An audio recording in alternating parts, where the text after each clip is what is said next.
નમસ્કાર મિત્રો, આજે સીધું ને સટના સ્પેશિયલ એપિસોડમાં આપની સાથે અમે પશ્ચિમ બંગાળના મુખ્યમંત્રી અને તૃણમૂલ કોંગ્રેસના સુપ્રીમો મમતા બેનર્જીએ માનનીય વડાપ્રધાન નરેન્દ્ર મોદીને એક ઓફર કરી છે એના વિશે વાત કરવાના છીએ. પણ એ પહેલા આપણે થોડાક સમાચારો, જે તાજા તાજા સમાચારો છે એની જરા વાત કરી લઈએ. દિલ્હીના મુખ્યમંત્રી અરવિંદ કેજરીવાલે આરોગ્યના કારણોસર પોતે એકાદ સપ્તાહ પછી તિહાર જેલમાં પાછા ફરશે. એટલે બીજી જૂને એમણે તિહાર જેલમાં પાછા ફરવાનું છે, એને બદલે એકાદ સપ્તાહ એ મોડા પાછા ફરે એને માટે અરજી કરી હતી સુપ્રીમ કોર્ટમાં. પરંતુ સુપ્રીમ કોર્ટની વેકેશન બેન્ચે બહુ સ્પષ્ટપણે જણાવી દીધું છે કે અમે, એટલે કે જજીસ, જે વેકેશન જજીસ છે, જે કે મહેશ્વરી અને કેવી વિશ્વનાથને, એમણે આજે એટલે કે 28 મેના રોજ બહુ સ્પષ્ટપણે કહી દીધું છે કે અન્ય બેન્ચના ચુકાદામાં અમે દખલ દઈ શકીએ નહીં, કારણ કે અગાઉ જસ્ટિસ સંજીવ ખન્ના અને જસ્ટિસ દીપાંકર દત્તાએ આ સંદર્ભમાં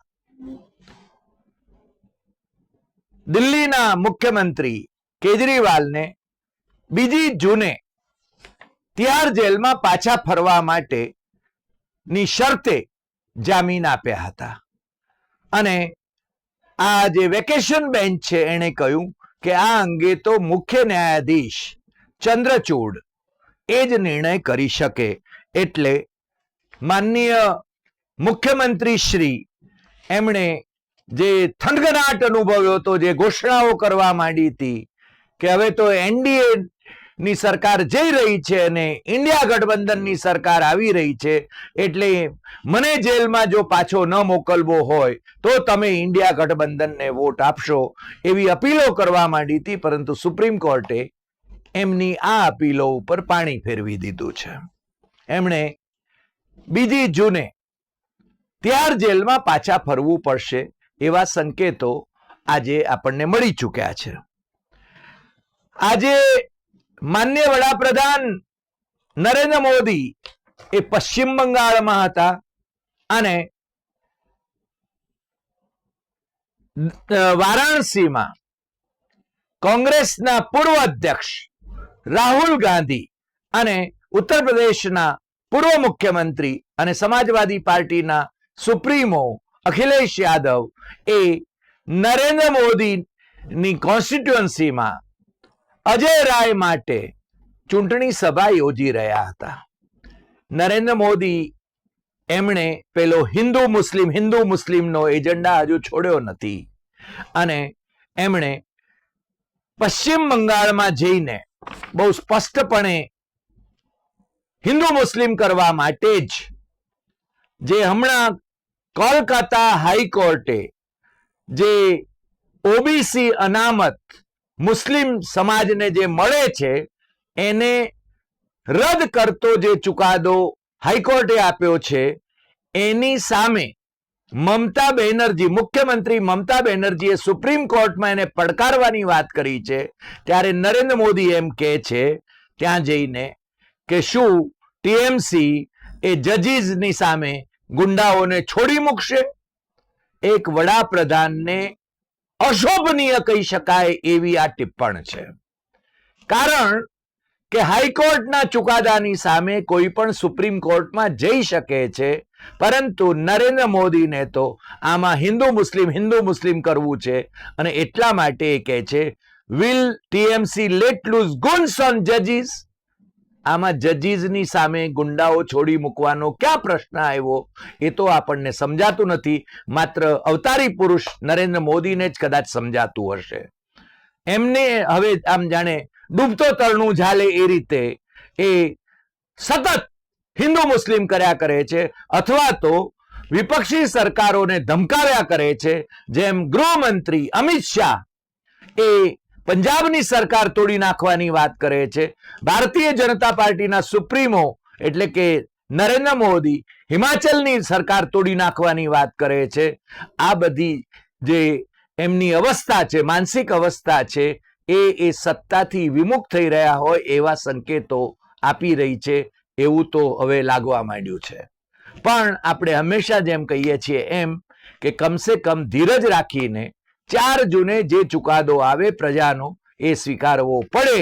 પરંતુ અમિત શાહની પાસે તો જાણે કે પેલા જે 5 જે ફેઝિસ થયા, 5 તબક્કાના મતદાન થયા અને 6ઠા તબક્કાનું પણ મતદાન થયું. એટલે 5 તબક્કાના મતદાનનું તો જાણે કે એમની પાસે એક્સરે થઈ ગયો, એ અંદર જાણે કે ઈવીએમ માં ઘૂસી નીકળ્યા અને એમને છે ને રિઝલ્ટની ખબર છે એવી છે ને શેખી મારે છે. મને લાગે છે કે પ્રજામાં એક પરસેપ્શન ઉભો કરવાની, એક નેરેટિવ ઉભો કરવાની કોશિશ ભારતીય જનતા પાર્ટીના નેતાઓ કરી રહ્યા છે કે ફરીને અમે જ આવી રહ્યા છીએ. અને એવું જ પાછું માનનીય વડાપ્રધાનનું પણ છે. કારણ કે માનનીય વડાપ્રધાન એમણે હજુ તો ચૂંટણીના પરિણામો આવ્યા નથી, ચોથી પછી એ વડાપ્રધાન રહેશે કે નહીં એ એમને ખબર નથી. છતાં અખબારોમાં, ગોદી મીડિયામાં એમણે સમાચારો પ્લાન્ટ કરવા માંડ્યા છે કે 4 જૂન પછી પરિણામો આવે પછી 8 જૂનથી નવી સરકાર શપથ લઈને માનનીય વડાપ્રધાન એ વિદેશ યાત્રાઓએ નીકળી પડશે. આમ તો ભારતીય જનતા પાર્ટીના મિત્રો એમ કહેતા હતા કે રાહુલ ગાંધી અને નહેરુ ગાંધી ફેમિલી એ હારીને ઇટલી જતું રહેશે. પરંતુ અમને આજે જે અહેવાલ, આમ તો ગોદી મીડિયાનો જે અખબાર છે અમર ઉજાલા, એ એમ કહે છે કે ઇટલી જશે માનનીય વડાપ્રધાન અને ત્યાંના વડાપ્રધાન જોર્જિયા મેલોની એમની સાથે મુલાકાત કરશે. પછી યુક્રેનમાં શાંતિને લઈને બેઠક યોજશે. પછી કઝાકિસ્તાનમાં શંઘાઈ સહયોગ સંગઠનની બેઠક યોજશે. ઓક્ટોબરમાં બ્રિક્સ સમિટની બેઠક યોજશે. ટોક્યોની મુલાકાત એટલે જાપાનની મુલાકાતે માનનીય વડાપ્રધાન જશે. અને માનનીય વડાપ્રધાને 10 વર્ષ સુધીમાં 77 વિદેશ યાત્રાઓ કરી છે. એ વિગતો પણ એમણે આ સંદર્ભમાં બહુ સ્પષ્ટપણે આની અંદર અહેવાલમાં આપી છે. તમને ખ્યાલ છે કે જે કર્ણાટકનું જે સેક્સ કૌભાંડ, મહાકૌભાંડ, આમ તો દુનિયા આખીને હચમચાવી નાખે એવું, જેને માટે પ્રજ્વલ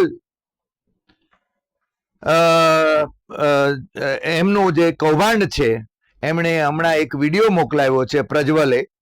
અને યૌન ઉત્પીડનનો જે વિડીયો છે એ પ્રજ્વલ રેવન્નાનો એ વિડીયો એમ કહે છે કે હું 31મીએ એસઆઈટી એટલે કે જે વિશેષ જાંચ દળ છે, વિશેષ તપાસ દળ છે, એની સમક્ષ હાજર થવાનો છું.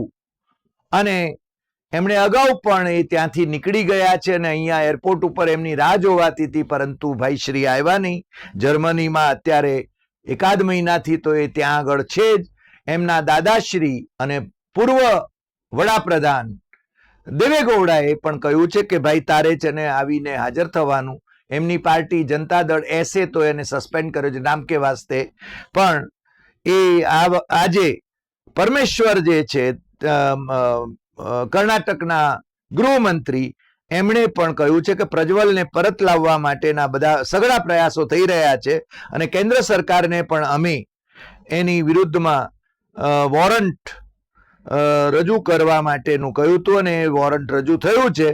અને કેન્દ્રીય ગૃહ મંત્રાલય અને વિદેશ મંત્રાલયને એની માહિતી આપી છે.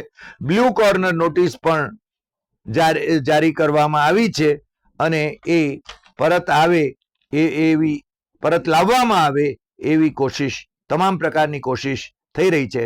આ ભાઈ શ્રી પ્રજ્વલ એ હાસનના લોકસભાના સભ્ય છે અને માનનીય વડાપ્રધાન નરેન્દ્ર મોદી એમના માટે ત્યાં પ્રચાર કરવા ગયા હતા. અને પ્રચારમાં એમણે કહ્યું હતું કે પ્રજ્વલને જીતાડો અને મને એ મજબૂતી મળે છે. પ્રજ્વલને તમે જીતાડશો એનાથી મને મજબૂતી મળે છે. માનનીય વડાપ્રધાનનું પણ જોરદાર કહેવું છે. માનનીય વડાપ્રધાન હવે આમ ચૂંટણી પ્રચારના આ છેલ્લો તબક્કો છે. 1 જૂને વારાણસી સહિતના જે 57 લોકસભા મત વિસ્તારો છે એમાં મતદાન થવાનું છે, અને એ પહેલા પ્રચાર થંભી જાય એટલે મોદીજી એ કન્યાકુમારી જવાના છે, અને કન્યાકુમારી એ વિવેકાનંદ રોક મેમોરિયલ જે છે ત્યાં આગળ દર્શન કરશે, અને ત્યાંથી સંદેશો એ પશ્ચિમ બંગાળની જનતાને અપાશે, કારણ કે પશ્ચિમ બંગાળની જનતામાં સ્વામી વિવેકાનંદ માટે ખૂબ આદર છે. એટલે કે એ રીતે પરોક્ષ રીતે પણ એ પ્રચાર તંત્ર પોતાનું ચાલુ રાખશે આચાર સંહિતાની આંટીમાં આવ્યા વિના. એટલે એ કન્યાકુમારી જવાના છે એ વાત પણ એટલી જ આપણને સમજાય છે. આપણે હવે જે મમતા દીદીએ જે વાત કરી છે એની પણ વાત કરવી જ પડે. મમતા દીદીએ માનનીય વડાપ્રધાનને એક ઓફર કરી છે, અને આ ઓફર એ પશ્ચિમ બંગાળના કોલકાતાના અખબાર ધ ટેલિગ્રાફમાં બહુ સ્પષ્ટપણે છપાઈ છે. અને એ મમતા દીદીએ કોલકાતા ઉત્તરમાં તૃણમૂલ કોંગ્રેસના જે ઉમેદવાર સંદીપ બંદોપાધ્યાય એમની પ્રચાર સભા, એમના માટેની પ્રચાર સભામાં ગુરુવારે આ ઓફર કરી હતી. ઓફર શું છે એ પણ આપણે જોઈ લેવું પડે. મમતા દીદીએ એવી ઓફર કરી કે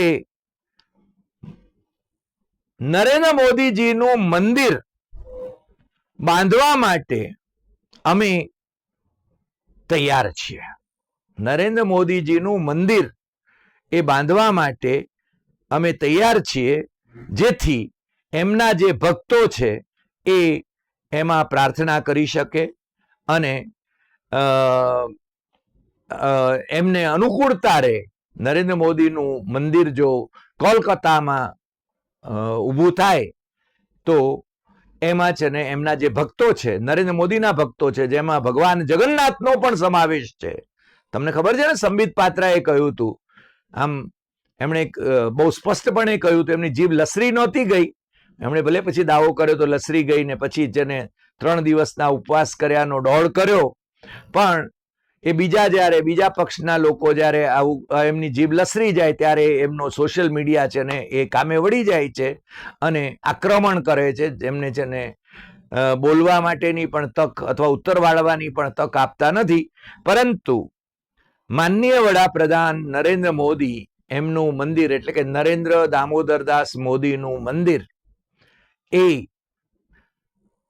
પશ્ચિમ બંગાળના મુખ્યમંત્રી મમતા બેનર્જી એ કોલકાતામાં તૈયાર કરાવવા માટે એમની સઘળી તૈયારી છે, જેથી એમના ભક્તોને એમના દર્શન કરવા માટેની તક મળે અને એમને મોકળાશ મળે.